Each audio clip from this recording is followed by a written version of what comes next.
You've done great work with amazing brands. Maybe you've even won some awards.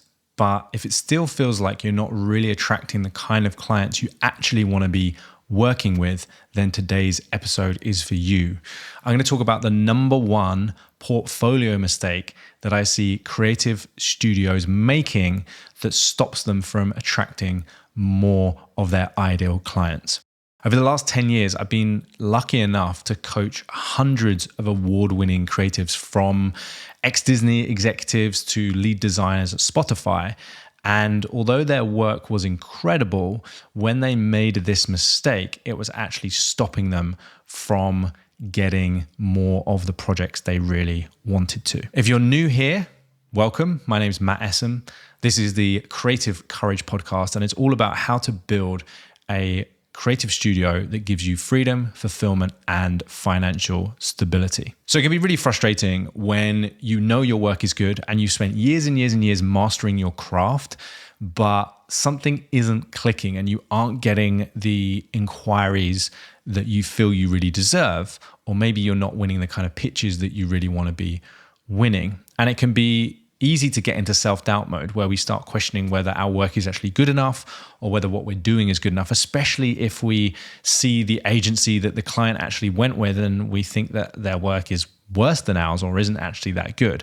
I remember when I was running my creative studio, I spent so much time on my portfolio, I spent so much time on my website, and it felt really frustrating when I wasn't getting the kind of inquiries that I really wanted.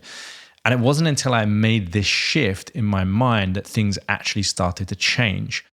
Now, I just want to give you some context, because there are lots of things that happen to grow a business and attract ideal clients. But these concepts that I'm going to share with you on this particular mistake is one of the kind of linchpins, as in, when you get this right, it leads to a different way of thinking, and it allows you to approach your business and your work and your portfolio in a different way.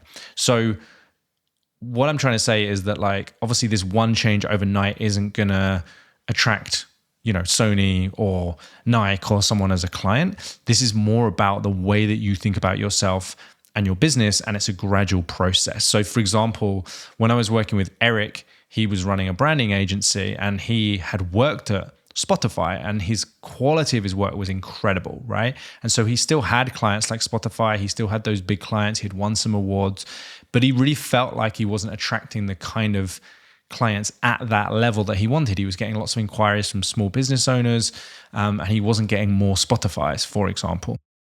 And he also felt like people weren't necessarily taking him and his business seriously. They saw him more as a freelancer rather than a creative studio. And so we did lots of things, and I've actually got a case study interview with Eric if you want to listen to that.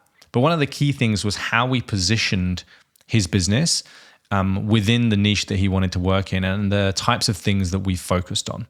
So the big mistake that I see is creatives focusing way too much on the quality of their work and the creative output, and not enough on the client problems and desires. So rather than really focusing on our creative output, we need to start focusing on the client outcomes. Like, what do they actually want to achieve?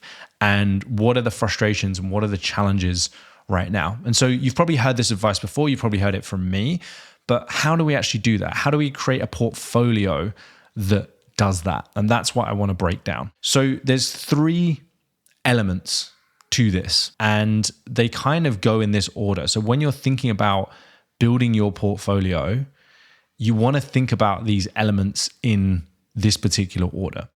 So the first thing is, rather than just demonstrating, let's say, your design skills, we want to start demonstrating the problems that we solve and the outcomes that we create for people. And the way that we do that is basically like a snapshot of before and after. So what was this particular business or this particular brand struggling with before they started working with you? What were some of the symptoms that were showing up? And not in your language, but actually in theirs. So how were they describing it?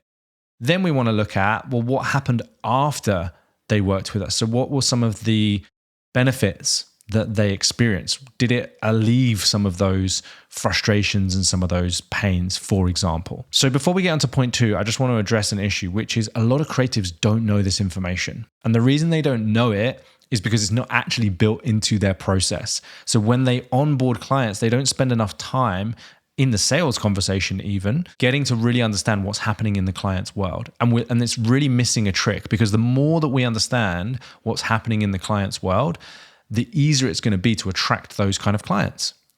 Because those clients aren't necessarily bothered about the branding or the thing that you sell until they actually come to the point where they're looking to rebrand, or they're looking for a new website, or they're looking for an animation. But in my opinion, then that's too late. We don't really want to be attracting clients there, because then they're kind of window shopping, then they're comparing you to everybody else. We want to get them before they realize they need a rebrand, or before they realize they need a new website, before they need a new animation. We want to talk to the frustrations, the pain points, the desires, the thing that's going on in their world. And we want to be able to articulate that in their language.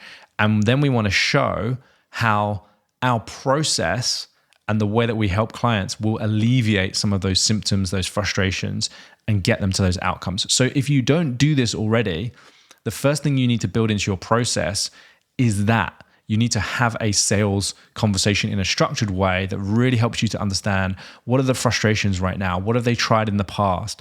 What are the things that they want to achieve? What do they want more of? What do they want less of? So if you don't have a structure for your sales conversations right now, you can click the link in the show notes below. I have something called the one-page sales framework, and it literally walks you through step by step the questions you need to ask and the things that you need to cover in a sales conversation to understand these things. So not only can you have better sales conversations, close more deals, higher value projects, you can also create really great case studies and have an amazing portfolio that attracts more of those people. So if you want to grab a copy of that, it's totally free. I'll put a link in the show notes below.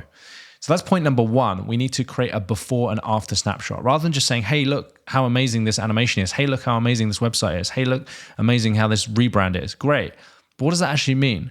What was going on before? What are some typical challenges, some frustrations and things that person was experiencing? And what is life like now? We need that before and after snapshot. So that's number 1. You need to incorporate this into your portfolio. If you don't have that clearly, then you're not going to be able to attract the kind of clients you really want to attract, because they're either window shopping or they just don't care. They don't look at your website. There's nothing really in it for them. The second thing is we want to actually show them behind the scenes. We want to show like the making of. We want to share our process. So, hey, here's what it was like before. Here's what it was like afterwards. And then this is actually how we got them from A to B. So if you imagine a little bit like a tour guide, you're not just saying, hey, this is what the bottom of the mountain looks like, and this is what the top of the mountain looks like, or this is the island that we're on right now, and this is the island where we're trying to get to. You're actually saying like, hey, here's the boat, here's how it works, this is the engine size, this is how we're going to get across. These are some challenges that we might face on the way. So we actually want to take them behind the scenes of our process and talk about why these things helped to alleviate these pain points. Like, show them the inner working. If you're a branding agency, talk about the discovery process. Talk about what you do. How do you identify a gap in the market? How do you do your customer research? Actually show people, like breaking it down and actually let them in behind the scenes. A lot of people are afraid to do this because they think that those people are going to go and steal their ideas, or other designers or other branding people are going to steal those ideas, right? Well, firstly, people might. There's literally like people out there who just steal stuff. Like, you can't stop that the same way you can't stop that in real life. That's why we have the police, right? There's people that just steal stuff. That's a fact. That's not going to change. But there are things like copyright, right? If you copyright your process, if you trademark your process even, that will help you to protect some of your intellectual property. The third thing is that the people who really will pay you big bucks are people who value their time more than money, typically. So if you show them the process, it gives them confidence that you know what you're talking about. You've done it with somebody else. Then they're going to say, cool, how can you do this for us? Rather than, oh, we're going to go away and try and do this ourselves. Like, people that want to pay a lot of money for something don't typically think like that. They want to pay an expert. They want to pay somebody who's done this over and over again for these results.